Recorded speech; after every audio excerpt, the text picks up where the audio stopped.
జై తెలంగాణ, జై బీసీ, జై పూలే. అందరికీ నమస్కారం. తెలంగాణ జాగృతి ఆధ్వర్యంలో గత 2.5 సంవత్సరాల క్రితం నుంచి మొదలుపెట్టి మరి అసెంబ్లీలో పూలే గారి విగ్రహం ఉండాలని మేము డిమాండ్ చేయడం జరిగింది. ఆనాడు అనేక మంది అనేకమైనటువంటి మాటలని మమ్మల్ని విమర్శించారు. కానీ ఇవాళ మేము చేసినటువంటి వరుస పోరాటాలతోని దిగి వచ్చినటువంటి ప్రభుత్వం మరి పూలే గారి విగ్రహాన్ని ట్యాంక్ బండ్ మీద పెట్టడానికి వారు ప్రయత్నాలు ప్రారంభించినారు. కానీ ఇది పాక్షిక విజయం మాత్రమే. ఇక్కడ పెట్టడం అనేటటువంటిది వారి గౌరవానికి సంపూర్ణంగా మంచిదని నేను అనుకోవడం లేదు. ట్యాంక్ బండ్ మీద ఉండడంతో పాటు అసెంబ్లీలో పూలే గారి విగ్రహం ఉండాల్సిందే అనేది తెలంగాణ జాగృతి బలంగా నమ్ముతా ఉన్నది. మరి ఇవాళ కాంగ్రెస్ ప్రభుత్వం పెట్టకపోతే రేపు పొద్దున జాగృతి ప్రభుత్వం ఏర్పడ్డప్పుడైనా పూలే గారి విగ్రహాన్ని అసెంబ్లీలో ఖచ్చితంగా పెడతామని తెలియజేస్తూ ఉన్నాం. మరి ఇక్కడ ఇవాళ మేము సైట్ విజిట్ చేయడం జరిగింది. ఇక్కడ ఉన్నటువంటి ఎవరైతే ఈ పనులు చేస్తూ ఉన్నారో వాళ్ళు చెప్తా ఉన్నారు, ఇంతవరకు విగ్రహానికి సంబంధించి కూడా ఒక విగ్రహం ఉంటుందా లేకపోతే అమ్మ సావిత్రిబాయి గారితో కలిసి విగ్రహం ఉంటుందా అనేటటువంటి క్లారిటీ ప్రభుత్వం ఇవ్వడం లేదు.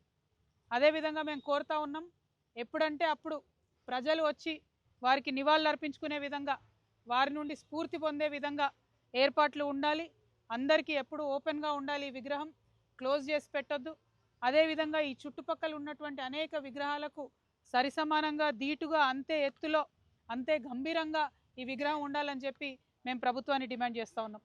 విగ్రహాలు ఒకటే కాదు, బీసీల రిజర్వేషన్ పట్ల కూడా మరి ప్రభుత్వం చిత్తశుద్ధితో లేదనే విషయం మొన్న జరిగినటువంటి మున్సిపల్ ఎన్నికల్లో మనందరం కూడా చూడడం జరిగింది.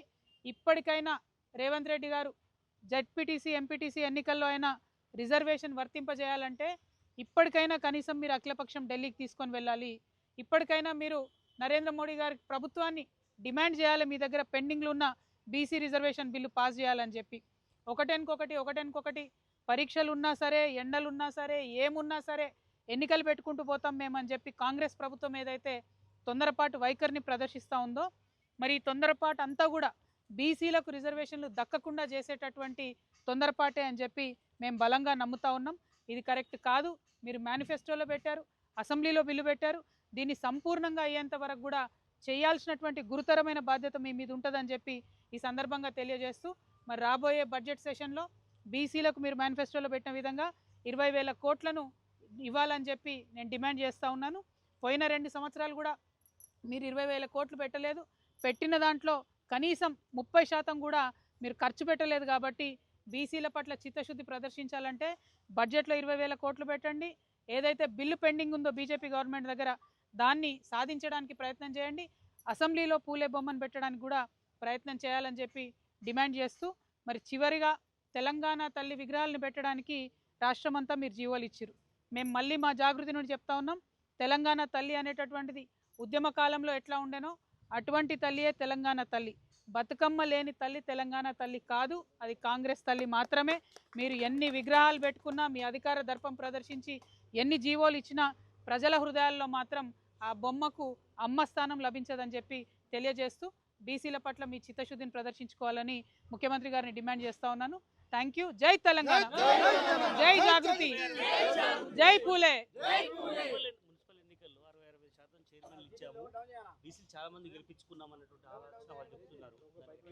అంటే ఒక్కటండి, ఒక కార్పొరేషన్స్ ఏవైతే మన రాష్ట్రంలో ఉంటాయో దాదాపు 74 కార్పొరేషన్లు ఈపాటికే ప్రభుత్వం ఇచ్చి ఉన్నది.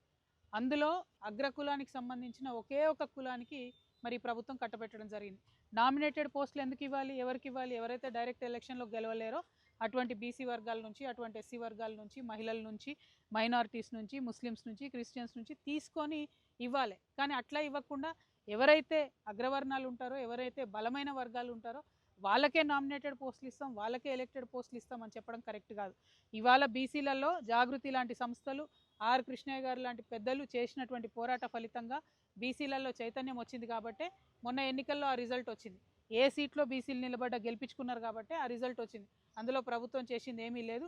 ప్రభుత్వం ఏదైతే పెడతామని చెప్పినటువంటి బిల్లు ఏదైతే ఎలక్షన్ల కోసమే కాదు నేను మాట్లాడేది, ఖచ్చితంగా విద్యలో ఉద్యోగాలలో కూడా పిల్లలకు ఉపయోగపడుతుంది కాబట్టి ఆ ప్రయత్నం చేయాలని చెప్పి ప్రభుత్వాన్ని నేను డిమాండ్ చేస్తా ఉన్నాను. Thank you. Professor Jayashankar sir విగ్రహం కూడా లేదు ట్యాంక్ బండ్. మేము తెలంగాణ జాగృతి నుండి ప్రొఫెసర్ జయశంకర్ గారి విగ్రహాన్ని ఇవ్వాలని గత బీఆర్ఎస్ ప్రభుత్వంలో కూడా అర్జీలు పెట్టి ఉన్నాము. ఈ ప్రభుత్వానికి కూడా పూలే గారి జయంతి తర్వాత అర్జీ పెడతాం. ఎందుకంటే August 6th Jayashankar sir birthday కాబట్టి ఆ లోపల ఇచ్చేటట్టుగా పెడతాము. మేము తెలంగాణ జాగృతి యాజ్ ఎ ఆర్గనైజేషన్ మేము టేక్ కేర్ చేస్తాము. వారు ఏదైనా ప్లేస్ మాకు అలొకేట్ చేస్తే సంపూర్ణంగా ఖర్చు ప్రభుత్వానికి లేకుండా మన తెలంగాణ ఆత్మగౌరవానికి ప్రతీక అయినటువంటి జయశంకర్ సార్ని నిలబెట్టుకోవడానికి మేము ముందడుగేస్తాం. ప్రభుత్వానికి పూలే జయంతి తర్వాత అప్లికేషన్ పెడతాం. నిధులు విడుదల చేసింది కదా రాష్ట్ర ప్రభుత్వం తెలంగాణ తల విగ్రహం పేరిట. గతంలో బీఆర్ఎస్ ఒక స్టేట్మెంట్ చేసింది, సెక్రటరియట్ ఎదురుగా ఉన్నటువంటి రాజీవ్ గాంధీ విగ్రహాన్ని తీసేస్తాం, సెక్రటరియట్ లోపల ఉన్నటువంటి విగ్రహాన్ని కూడా తీసి తరలిస్తాం, ఒరిజినల్ తెలంగాణ తరలిస్తాం. మరి ఇప్పుడు రాష్ట్ర వ్యాప్తంగా పెడతా ఉంటారు, నిధులు విడుదల చేసింది. మీరు ఏంటి మీ స్టేట్మెంట్? నేనేమంటున్నా, ఇవాళ అధికారం ఉంది కాబట్టి ప్రతి చోట పెడతాం, ప్రతి కలెక్టరేట్లో పెడతాం అంటున్నారు కదా. అట్లా బలవంతంగా ప్రజల మీద ఒక ప్రతీకను రుద్దినటువంటి ఏ ప్రభుత్వాలు కూడా బాగుపడలేదు. వినాశకాలే విపరీత బుద్ధి అంటారు. కాబట్టి ఆ ప్రయత్నం కాంగ్రెస్ ప్రభుత్వం చేస్తుందని నేను అనుకుంటున్నా. అట్లా చేయకుండా ప్రజలకు నచ్చినటువంటి విగ్రహాలను పెడితే ప్రజలు హర్షిస్తారు. అంటే మున్సిపల్ ఎన్నికల్లో గొడవలు జరిగాయి, కేతనపల్లిలో సుమన్ అరెస్టు, ఇట్లాంటి అంశాలు ఎట్లా చూస్తుంది పార్టీ? అంటే ప్రజలు హంగ్ తీర్పు ఇచ్చారండి. ప్రజలు సంపూర్ణంగా ప్రజల విశ్వాసాన్ని ఏ పార్టీ కూడా చూరగొనలేకపోయింది. బీఆర్ఎస్ పార్టీ ప్రతిపక్షంగా విఫలమైంది కాబట్టి ఏ ఒక్క హామీ కూడా నెరవేర్చకుండా కాంగ్రెస్ పార్టీకి ఇలా బెటర్ రిజల్ట్ వచ్చింది.